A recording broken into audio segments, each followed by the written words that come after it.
sudah ada dorongan dari hati kita. Wah, kok ganteng, eman-eman, terus nenek nyawang. Biasanya kan seperti itu. Niku nek menungso, menaik pakaian, loh kok api. Nah.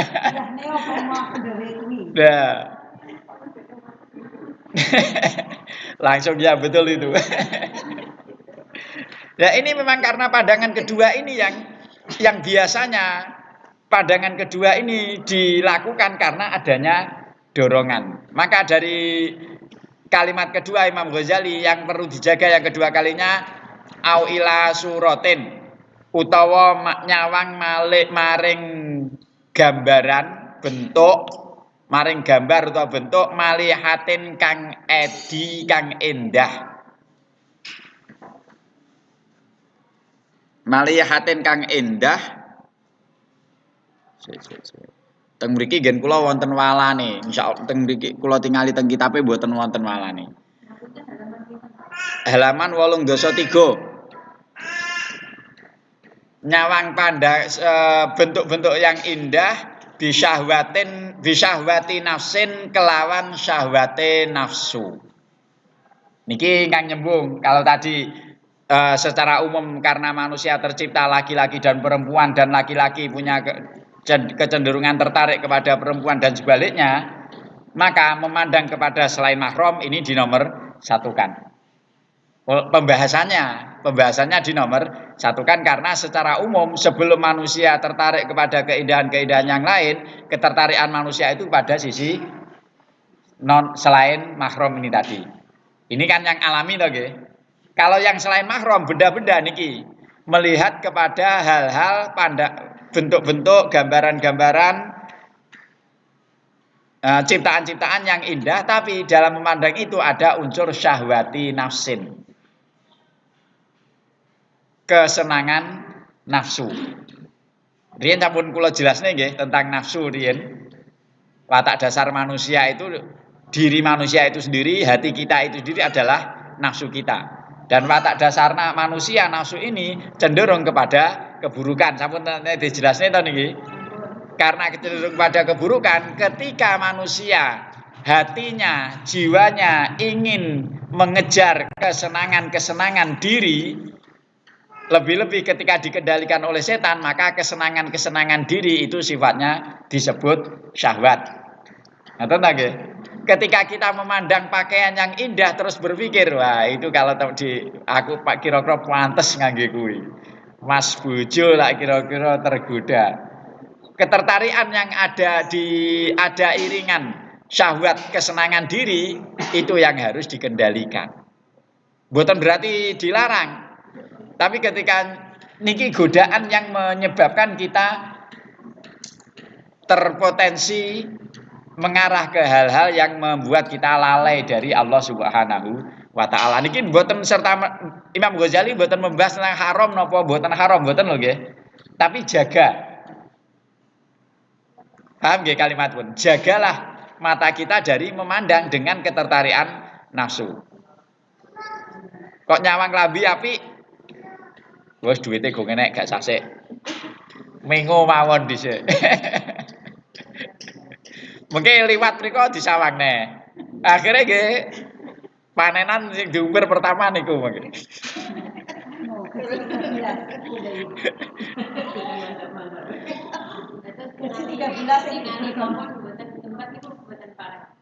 Ini bukan membahas boleh atau tidak boleh. Ini pembahasannya bukan ke wilayah boleh atau tidak boleh, Bu. Tapi menjaga, artinya agar kita tidak terlalu larut dalam keindahan. Ketika memandang keindahan tersebut ada dorongan syahwat, ini yang harus kita jaga. Bukan berarti tidak boleh mutlak, mboten. Kalau itu ke wilayah yang tidak diharamkan juga tidak haram sebenarnya. Ini Imam Ghazali tidak membahas tentang haram atau tidak haramnya, tapi jagalah, hati-hati dengan hal yang membuat kita tergoda keinginan kita untuk memandang hal-hal yang indah tersebut. Kenapa? Karena dari satu pandangan ke yang indah itu akan menggoda kita, memuaskan syahwat kita. Namung niku. Aja nyawang ngono lho. Aja nemen-nemen nek nyawang. Dijogo. Nah, itu kan pandangan kedua tadi. Sak sret api pandangan kedua tadi.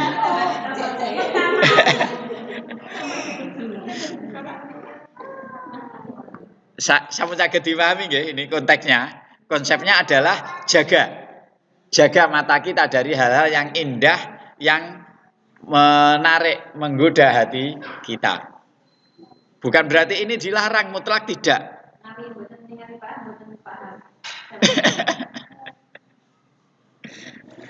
Selama ini kan pemahaman kita masih, ini tidak boleh. Ini bukan tidak boleh, tapi jaga. Kalau jaga ini tidak harus kita larut dengan kesenangan itu. Apik ya wis ben gung wayahe tuku. Au tangzura utawa ningali sira biha kelawan ripat ila muslimin maring wong Islam liya, ila muslimin maring wong Islam liya bi ainil ihtiqari kelawan pandangan ngremehne, ngenyek. Jaga mata kita, jangan pernah jangan memandang orang Islam lain. Teng mriki bahasanipun orang Islam lain. Tapi dalam beberapa konsep tidak hanya orang Islam, pokoknya makhluk Allah.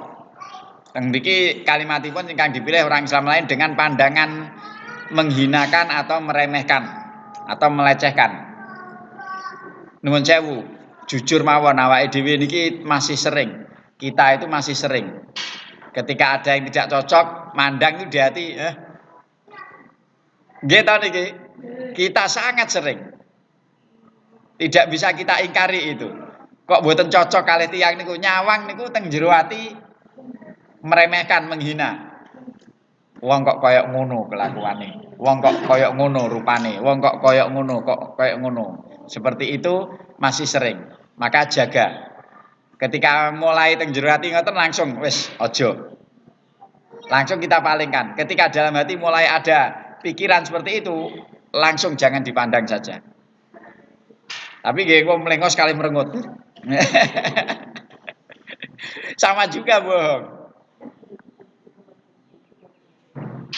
Tetes begitu teng pikiran wonten, mugi-mugi diparingi kekuatan, Allahumma amin. Segera kita palingkan.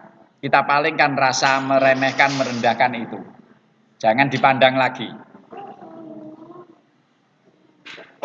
Autatlu'a utawa ningali sira biha kelawan nganggo mripat ningali ala aibi muslimin ing atase aibe wong Islam liya.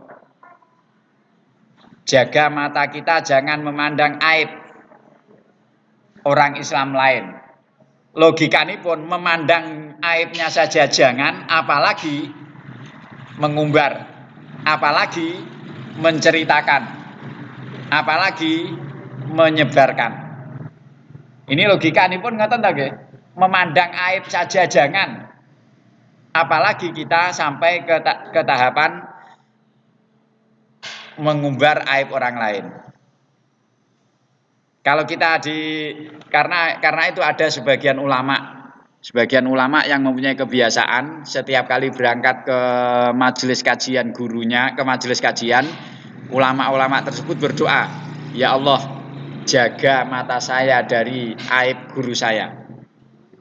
Itu ada ulama-ulama yang mempunyai kebiasaan seperti itu. Berangkat mengaji, jaga mata saya dari aib guru saya. Kenapa? Karena ketika manusia dalam satu titik melihat aib orang lain, godaan untuk membuka aib orang lain ini kuat. Gitu kecenderungannya kan ngoten. Ketika kita melihat aib orang lain, lebih-lebih kebetulan orang yang kita ketahui aibnya itu orang yang tidak kita sukai, maka godaan hati, bisikan hati untuk menceritakan itu semakin kuat. Ketika bisikan itu semakin kuat, potensi pertama menyebabkan kita masuk ke wilayah ghibah dan seterusnya. Ini kalau orang lain biasa. Tapi kalau yang kita ghibah, kita tahu aibnya, kemudian kita ceritakan itu guru kita, maka itu jauh lebih berat nilainya. Jauh lebih berat resikonya. Nah ini kita tidak bahas ke situnya, tapi kecenderungan kita untuk membuka aib itu karena sangat besar, maka biasakan jangan memandang aib orang lain. Jaga. Nah kalau tahu bagaimana, pandangan pertama tidak masalah. Pandangan kedua tadi yang menjadi masalah kita. Pandangan pertama begitu tahu langsung tutup. Langsung kita hentikan. Pandangan pertama tadi kalimat Rasulullah seperti itu luar biasa. Karena alami. Kita tahu itu tidak bisa kita hindarkan. Begitu tahu langsung kita hentikan. Aib siapapun itu. Jenengan percados mawon dan buktikan kalau memang tidak percaya. Ketika kita berlatih menutup aib orang lain, janji ini pun Gusti Allah ditutup aib pun teng donya kali teng akhirat. Janji ini pun Gusti Allah kalau kita menyembunyikan aib orang lain, ditutup aib kita di dunia dan akhirat. Satu aib yang kita tutup, maka satu aib kita di dunia ditutup oleh Allah. Tapi satu aib kita buka dari aib orang lain, cacat celah orang lain, maka di dunia aib kita dibuka, di akhirat tetap dibuka oleh Allah. Ini sudah dijanjikan.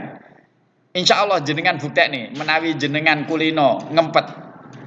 Kalau kita terbiasa menahan mulut kita tidak mengumbar aib orang lain, maka pada masa tertentu insya Allah ketika aib kita diketahui orang lain, Allah akan menggerakkan hati orang yang tahu tadi untuk tidak membuka.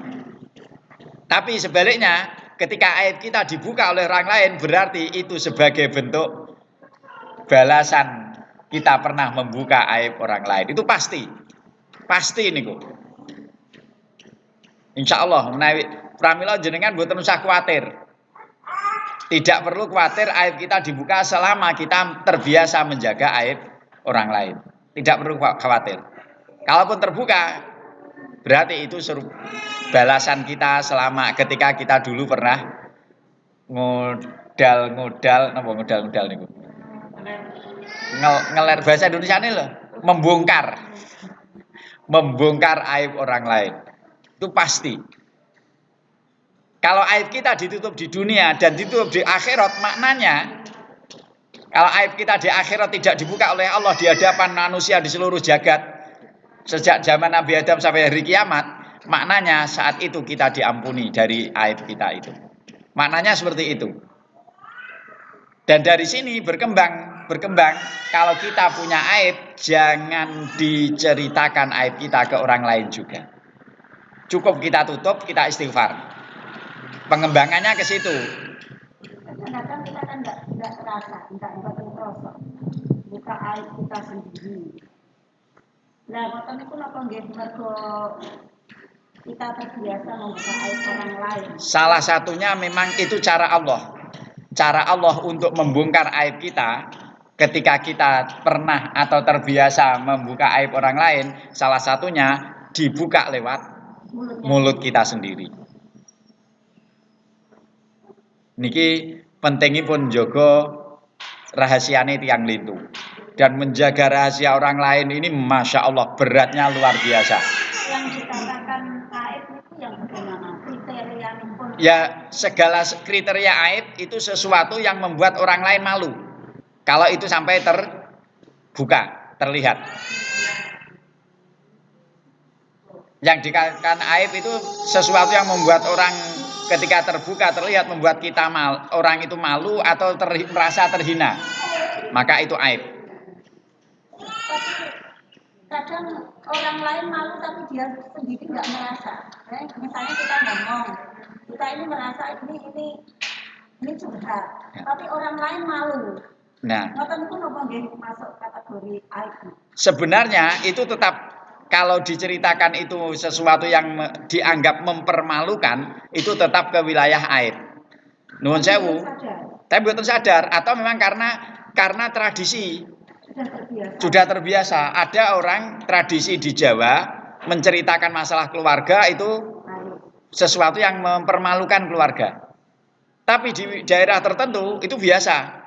Nuwun sewu, tiyang lare-lare nem sakniki membicarakan tentang hubungan mereka yang sudah berlebihan, sudah kelewat batas, itu kan di sebagian daerah wis mergo lingkungannya seperti itu, tradisi kultur yang membentuk dia seperti itu, dia tidak malu lagi. Ya, niku lho sing kula maksud. Salah satunya misalnya dulu pernah melakukan perbuatan zina, kemudian cerita dengan begitu santainya. Ini karena kultur kebiasaan dia di hidup dulu seperti itu dianggap bukan aib. Tapi orang yang mendengar risih atau malu itu sebenarnya aib juga. Sudah masuk ke wilayah aib. Dan untuk memahami tentang aib diri atau aib orang lain itu memerlukan perenungan. Kesadaran dan perenungan naluri asli manusia. Fitrah. Nah, fitrah manusia itu semuanya tahu kok. Sesuatu yang sebenarnya ini mempermalukan aib atau bukan, semua manusia ini pada dasarnya tahu. Iki gak pantas diceritane, iki pantas, tapi yang membedakan karena basic pengalaman hidup dan keilmuan. Jadi yang membentuk pribadi perilaku manusia ini adalah ilmu dan pengalaman. Pengalaman ini karena lingkungan juga. Pengalaman ini karena perilaku yang ada di keluarga juga. Jenengan pramila nuwun sewu, keluarga priyayi niku cenderung hati-hati banget, apa-apa gak oleh. Ngantos melaku kasar, gruduk-gruduk niku mawon diaru-arui. Kenapa? Karena memang nggih gak pantes. Jenengan jujur ketika jenengan istirahat tenang, anaknya melayu gludak kan gak enak. Ini alami, setiap manusia pasti ada rasa kesadaran secara fitrah seperti itu. Maka perilaku seperti itu gak sopan cara wong Jawa. Ini sudah masuk ke wilayah yang fitri tadi ya. Dan ini apalagi masalah ke bab yang jelas-jelas aib seperti perzinaan dan proses pacaran. Ini kalau memang kita tidak dalam kerangka mencari solusi. Kalau dalam kerangka mencari solusi bagaimana? Sebaiknya kalau memang kita curhat dalam kerangka mencari solusi, jangan menyebutkan nama atau indikator yang mengarah ke sana. Nama atau indikator. Wonten tiang jalur, garwane kalih, padahal tanggane sing bojone loro paijo umpamane. Berarti kan niku semua orang kan tahu indikator namanya. Cukup dalam menceritakan, saya pernah mendengar cerita seperti ini. Ini bagaimana? Ini kan berarti misalnya ada kasus tentang dulu pernah mengalami zina. Saya pernah mendengar cerita seorang kawan melakukan perbuatan seperti ini. Sing ditangkleti kan mboten saged menebak kemana arahnya. Nah ini bagus. Tetap menutup rahasia. Ya, terus umpami suami perilakunya seperti itu, nggih mboten usah, bojo kula ngeten iki tidak perlu seperti itu. Tapi nggih sering ya, mboten namung sering. Seperti kados kula niku sering banget. Dia itu cerita di depan banyak orang dan menurut saya harusnya tidak seperti itu. Nek jangan mawon. Ya itulah yang perlu kita memberikan edukasi kepada orang-orang di sekitar kita yang seperti itu. Dan pembelajaran itu perlu pelan-pelan dan perlu tahapan. Kedua perlu teknis yang bagus dalam edukasi ke masyarakat. Dan ini yang memang terus terang sering jadi sekarang ini memang jadi permasalahan yang cukup berat juga di kita. Terutama kados kula Bu Amin niki orang-orang yang biasa dijadikan tempat curhat niku. Kados kula aturaken kalau Masya Allah njogo rahasiane tiyang niku abote luar biasa. Ngoten mundak jogo, mundak kata sing cerita. Terus pundi. Niku Masya Allah. Niki menjaga mata dari memandang aib orang lain. Kalau perlu jenengan enggak salah kok. Ya Allah jaga mata saya dari aib teman-teman saya, keluarga saya. Kalaupun terpaksa tahu, segera hindarkan dari aib niku. Wonten tiang omong-omongan, terus kadang tiang melakukan hal yang tidak baik di depan mata kita langsung berpaling tutup, sembunyikan. Niki abote Masya Allah. Dan kok kali Gusti Allah dibuka di depan mata kita, orang itu berduaan dengan si itu. Astagfirullahaladzim, ini kira udah terus ini. Ya itulah yang sering terjadi di kita, menjaga pandangan kita seperti itu. Dan yang bersangkutan sendiri kayak tanpa beban. Sering terjadi. Kula ditangisi tiyang cerita napa wontene. Kula ngeten iki aduh. Nggih nek sing cerita tiyang jaler mboten nemen-nemen. Nggih.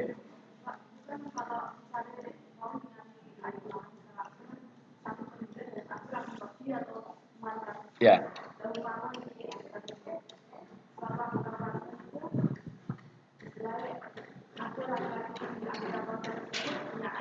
Ya.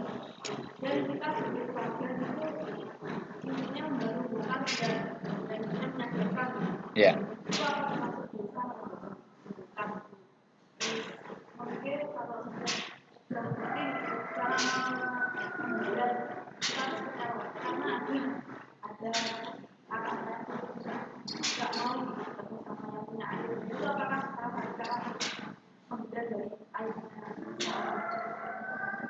Yang pertama, ketika kita membuka dalam kerangka menyadarkan apakah itu termasuk membuka aib orang lain.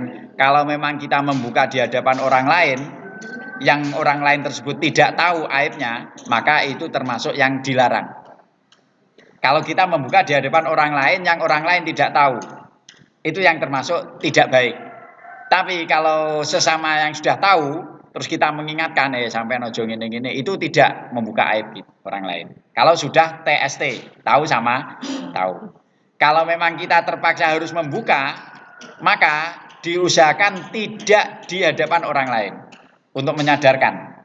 Kalau untuk mengingatkan, kalau niat kita bongkar ternyata tujuannya malah mempermalukan, itu cara yang tidak bijak dalam pola ulama-ulama kita. Terus nuwun sewu, protes kalih presiden pemerintah tapi dengan cara demo, kemudian menggunakan kata-kata yang kasar yang tidak positif, itu tidak dianjurkan dalam agama kita. Kenapa? Karena orang yang lain yang tidak tahu pun akhirnya menjadi tahu, dan ini namanya membuka aib orang lain. Kalau menghindari aib dengan cara tidak mau bertemu untuk menjaga itu bagaimana? Itu termasuk salah satu cara. Yang penting tidak ada niat untuk qat'ur rahim, memutuskan persaudaraan. Dan tidak ada niatan dalam hati, tidak ada motif, tidak ada niat untuk ngeneng utawi nyatru. Kalau niatnya ngeneng nyatru, maka itu haram kalau sampai lebih dari 3 hari. Kalau motifnya itu untuk memutus persaudaraan, maka itu dosa besar. Tapi kalau menjaga tidak bertemu, biar kita tidak kemeropok dan tidak tergoda untuk membuka aib itu, maka itu termasuk cara yang dianjur. Tidak apa-apa, tidak dipermasalahkan. Senyampang memang tidak ada unsur bentuk-bentuk yang mengarah ke memutus persaudaraan. Salah satu bentuk memutus persaudaraan ketika bertemu gak gelem omong-omongan, ketika bertemu melengos, maka ini salah satu bentuk cara memutus persaudaraan.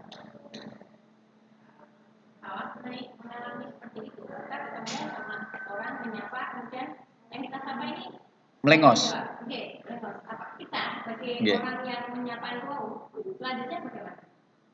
Tetap jalan terus. Ketika kita bertemu orang, kemudian kita sapa, ternyata yang kita sapa itu melengos atau bahkan nyaprut,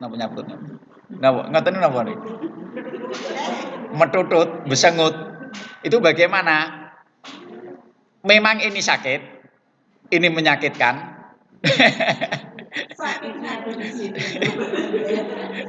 Kompak sakitnya itu di sini, tapi sebenarnya cara yang paling ideal bagi kita adalah kita tetap mengabaikan itu. Dan husnudzon saja, positive thinking. Wong atine pas sumpek ngoten tok mawon.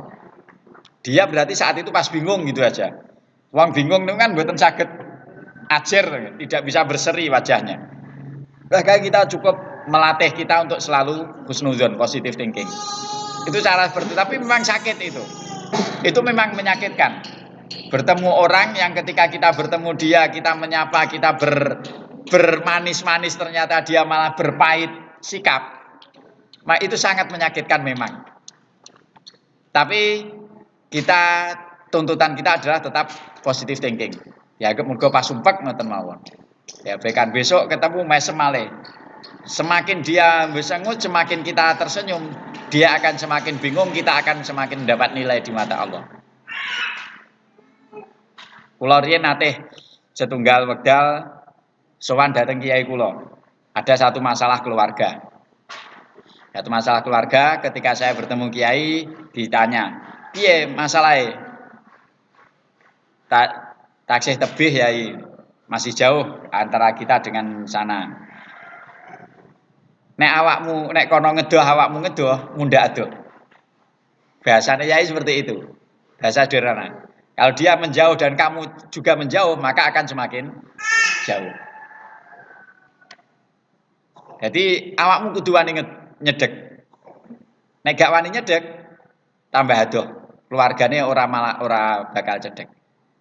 Kita merasa orang ini tidak suka sama saya. Biasanya nah, sering, dan ini naluri. Memang kadang manusia itu diberi ketajaman naluri tertentu, sehingga melihat orang yang tidak suka kepada kita, meskipun sebenarnya meskipun itu benar dia tidak suka, perasaan kita sudah merasakan kayak gak seneng. Tapi kita harus berperang dengan nafsu kita, dengan hati kita, agar hati ini tidak menggoda mata kita untuk menunjukkan ketidaksukaan kita. Itu memang wajar, dan setiap orang itu pasti punya perasaan, dan perasaan ini sering tidak bisa ditipu. Ketika orang lain bersikap yang menunjukkan gejala tidak suka kepada kita, itu sering kita merasakan, dan ini tidak bisa diingkari.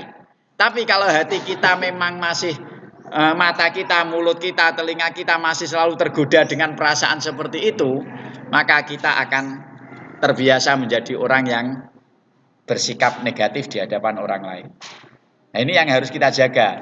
Karena itu nanti sak terusipun teng bab ati niku kali Imam Ghazali positive thinking ini harus tetap kita latih.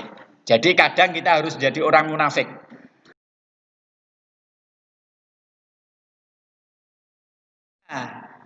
Wales saja menghadapi dunia ini. Santai saja menghadapi dunia ini. Seperti apapun dia diguyu dengan cara tertawa. Semakin pandai kita tertawa menghadapi masalah, akan semakin